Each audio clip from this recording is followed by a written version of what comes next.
राज्यसभा चुनाव को लेकर सीएम आवास में अहम बैठक हुई है, जिसमें जेएमएम के तमाम विधायक और मंत्री शामिल हुए। बैठक खत्म होने के बाद निकले विधायकों ने बताया कि फिलहाल एक प्रत्याशी पर ही बात हुई है। आगे की रणनीति कांग्रेस के साथ बातचीत के बाद तय होगी।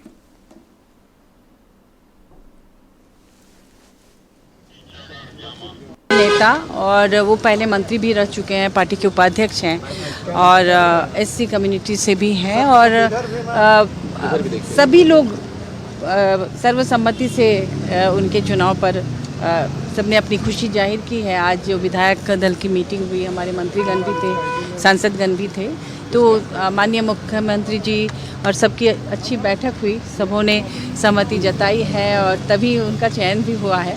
तो पार्टी कार्यकर्ता को जो पार्टी के लिए काम करते हैं उनको तवज्जो देती है, मुझे भी दी थी, तो आज उन्हें मिला है मौका। आप जानते हैं कि माननीय मुख्यमंत्री हेमंत सोरेन जी पार्टी के अध्यक्ष बने हैं और जिस तरह से आज पूरे देश में उनके काम की तारीफ होती है, एक बड़े आदिवासी लीडर के रूप में पूरा देश उन्हें देखता है। तो आने वाले दिनों में मुझे लगता है इस तरह के ही निर्णय हमेशा देखे जाएंगे। इस पर आज कोई बात नहीं हुई है, इस पर बाद में निर्णय लिया जाएगा। फिलहाल जेएमएम एक सीट पर जा रहा है। अभी तो आज के हिसाब से एक सीट पर है, बाकी आगे बातचीत होगी कांग्रेस वगैरह के साथ। जी, उनसे। इसी खबर पर ज्यादा जानकारी के लिए हमारे साथ संवाददाता नवीन शर्मा लाइव जुड़ रहे हैं। उनका रुख करते और तमाम जानकारी उनसे लेते हैं। नवीन, राज्यसभा चुनाव को लेकर सीएम आवास में एक अहम बैठक हो रही थी, जिसमें तमाम जेएमएम के विधायक और मंत्री शामिल थे।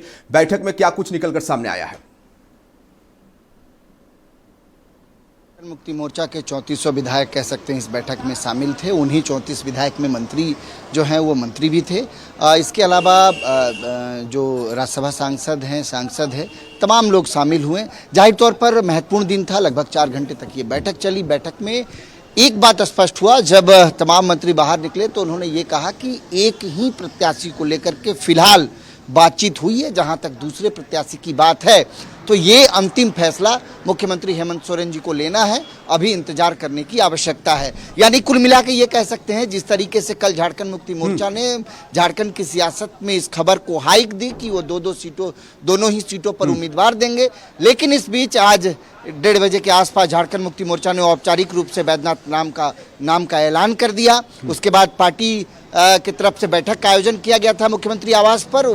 केंद्रीय अध्यक्ष हेमंत सोरेन ने तमाम विधायक और सांसदों से बातचीत की, रणनीति बनाई। हालांकि फिलहाल सभी को एक ही सीट पर उम्मीदवार को जिताने को लेकर के सहमति बनी है, एक ही सीट को लेकर के। यानी जहां तक कांग्रेस की बात है तो कांग्रेस को लेकर के ये कहा गया कि कांग्रेस की बातें कांग्रेस के नेता बेहतर बता पाएंगे। जिसान इन सब के बीच एक खबर ये भी है कि आज ही परिमल नाथवानी मुख्यमंत्री हेमंत सोरेन से मुलाकात कर सकते हैं। इसकी सूचना आ रही है कि बहुत जल्द वो सीएम आवास पहुंचेंगे। आज देर रात भी उनकी मुलाकात हो सकती है।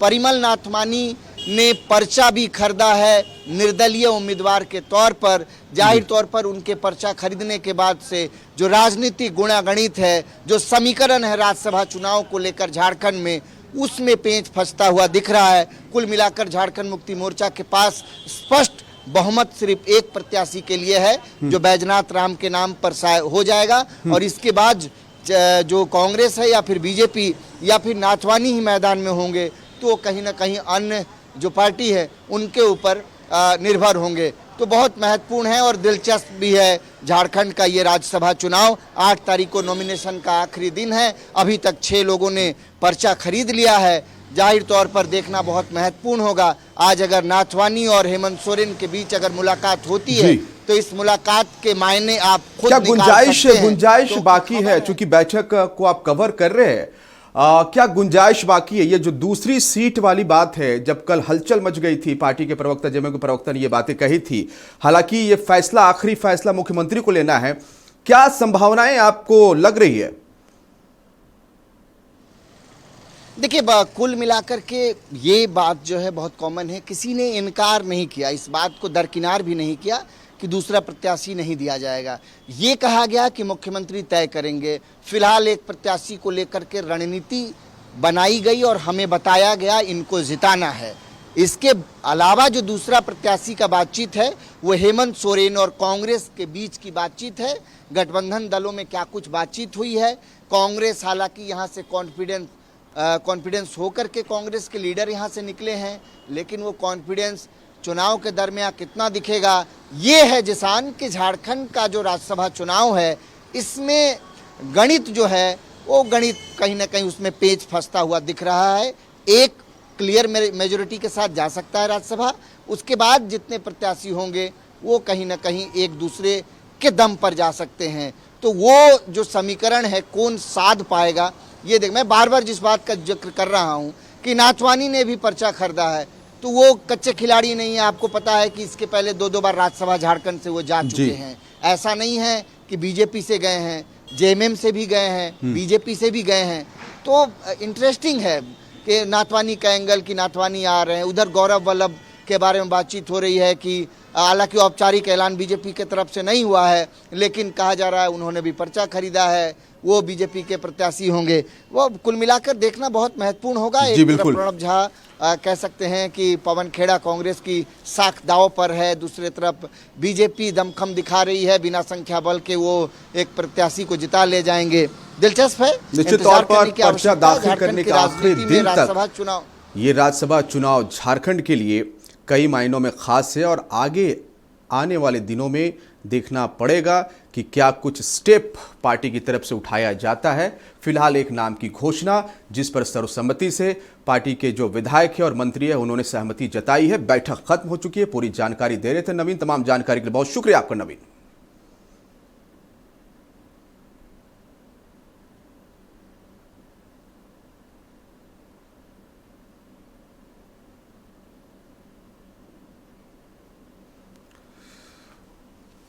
तो बैठक खत्म होने के बाद जेएमएम की तरफ से राज्यसभा सीट के लिए उम्मीदवार बनाए जाने पर बैजनाथ राम ने क्या कुछ कहा है आपको सुनाते हैं।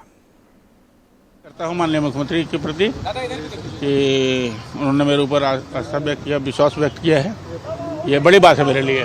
नहीं, ये तो हम लोगों ने कल ही घोषणा कर दिया था कि माननीय मुख्यमंत्री जी तय करेंगे, वो सर्वमान्य होगा। बहुत ही महत्वपूर्ण है क्योंकि एक एससी समाज को अवसर मिला है। ये संभवतः पहली बार है जब राज्यसभा से किसी एससी के व्यक्ति को प्रत्याशी बनाया गया है। ये बहुत बड़ी बात है। वो आपको पता है, मेरे कार्य करने का अंदाज आपको सबको पता है।